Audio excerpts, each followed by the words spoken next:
Creep 2 is naturally the sequel to Creep from 2014. Very simple film, very character focused. Creep 2 follows on from the original Creep, naturally. It does have like a pre-credit sequence that kind of bridges the first and second film together, which is really good. It establishes the tension and that straight off. After that, we are then introduced to the character of Sarah, played by Desiree Akavan, and she's an aspiring videographer, YouTuber. She does an online series called Encounters, where she seeks out like oddball people with like weird little quirks, fetishes, that kind of shit. It's a fucking fly on the camera. Cunt, fuck, piss off. That was strangely enough like a moment from the film. There's a moment in the film, well, it doesn't matter, but that was strangely enough reminiscent of a moment in the film. Okay. Sarah gets contacted by Aaron,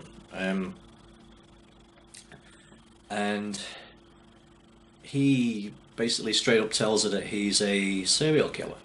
Of course, she doesn't believe him, but she does find him to be interesting material for a further episode of Encounters, because her program Encounters isn't doing very well at the minute on YouTube, so she's looking for something to really get it going.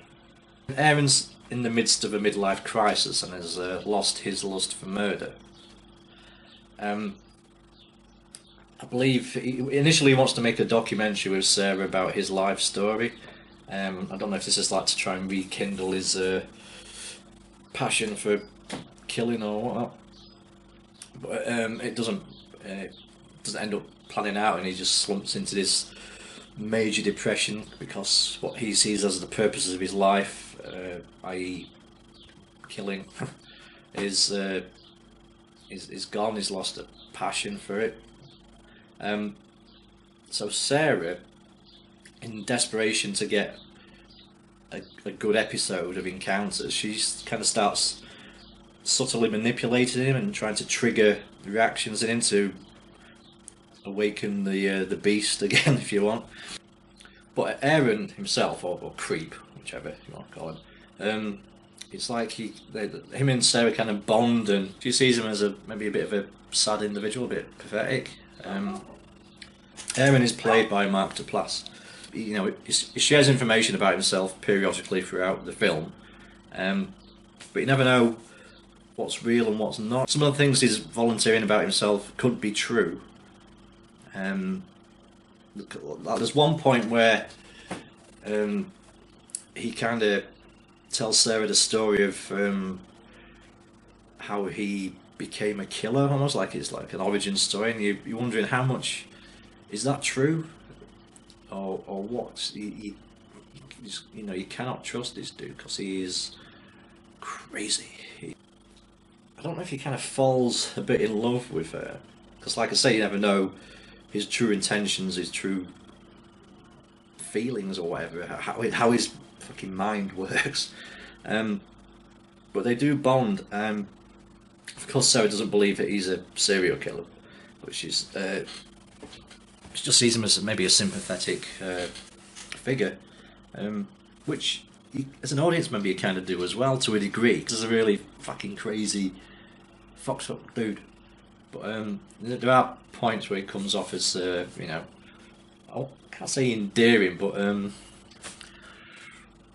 so yeah, as the film progresses on, Aaron is starting to rekindle his fire for murder, due to Sarah's like little triggers and little prods and pokes, trying stoke his Mr. Peach Fuzz back into existence. And then things roll into the final act kind of from there. So Creep 2 is a fantastic sequel, I thought. It was every bit as good as Creep 1, and it progressed the story. It expanded on the character of Mark Duplass, Aaron, Joseph, Creep, whichever. It gave him a lot more Well, I gave him some backstory, but like I said, you don't know if that's how much of that is false. Okay, of course I'm not a murderer.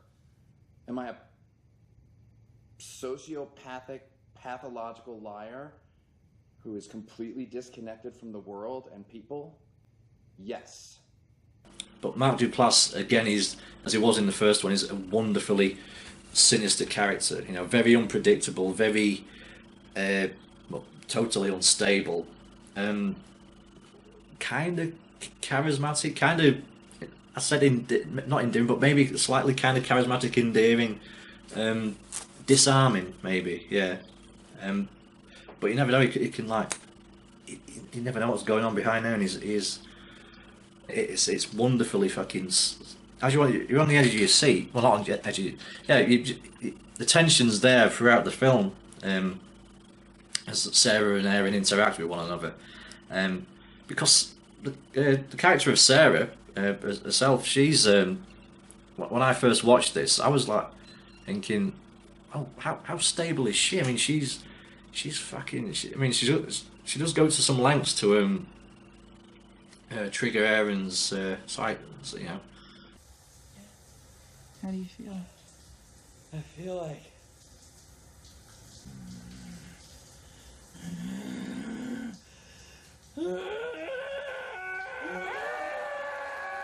I know she's desperately, you know, driven to get in a good story for a TV show, but I was wondering when I first saw it, like, oh, is she going to turn out to be every bit as loopy as him, or is she going to like, how far is this going to go? You know, is she going to end up like taking over from him? But yeah, so the film keeps you guessing on that level as well. But yeah, back to Mark Duplass. His character, it's a very unique contemporary psycho. When I say contemporary, it's a very unique contemporary psycho, as in there's lots of character in there. There's lots of stuff going on there, you know, and it's, you know, it's genuinely unnerving. So many characteristics. You know, it's just like it's a three-dimensional person. It's not just some like nutter that just chops people up or locks them up in a, you know, some kind of toy box that'll slice your knob off if you answer a question wrong. You know, that kind of shit. And that's where the film, as in the first one, that's where this one gets its power. You know, it's a character piece. There's no action. It's all it's all verbal. Like Mark Duplass and also Desiree Atavan as Sarah. They have a great unstable chemistry. And you're asking yourself while you're watching the film, like, oh, what's going to happen? Fucking hell, you know, it keeps you on your toes a bit. Up until the end of the film, like the finale, which I felt the film fell flat, very anticlimactic, possibly ambiguous. It doesn't say either way what the situation is or the context for it is. The film has some moments of, like, you know, humour, which adds to the unsettling tone overall, which, you know, makes it for a more gripping experience. Wait! Woo! Okay, go for it. Like I said, the climax is a bit flat, but besides that, this is a great follow-up to the original. And I said the ending's flat, but it could be seen from, you know, a couple of different angles. It is a little ambiguous. I won't mention why, because it'll kind of give away stuff. But yeah, Creep 2, it's the acting was great, the writing was great, and apparently a lot of it was kind of improvised. I mean, they have the basic scene sketched out, like what the scene would be about, but in terms of dialogue, apparently you know, there was a lot of improvisation in there, which adds to the natural flow between Mark Duplass and Desiree Atavan's characters, which makes the bond all the more believable and ups the atmosphere and the fucking tension and that. There's a great song at the end as well by is it Zuzu? XIU, that's the name of the band. It's Botanica de Los Angeles.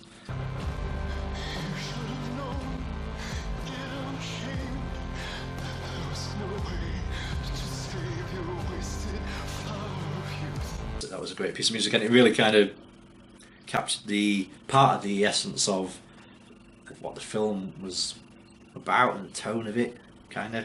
So yeah, Creep 2 is every bit as good as the original. Perhaps improves on it in certain areas. It definitely gives more scope to the main character, you know, Creep, or Aaron, Joseph, whatever his fucking name is, because you don't even know what his real name is. You know, is it Joseph? Is it Aaron? Fuck knows. So yeah, you should watch Creep and watch Creep 2. There you go. There's, you know, thumbs up. Okay, well, thank you for watching, and until next time. I need 3 days' notice to have a wank.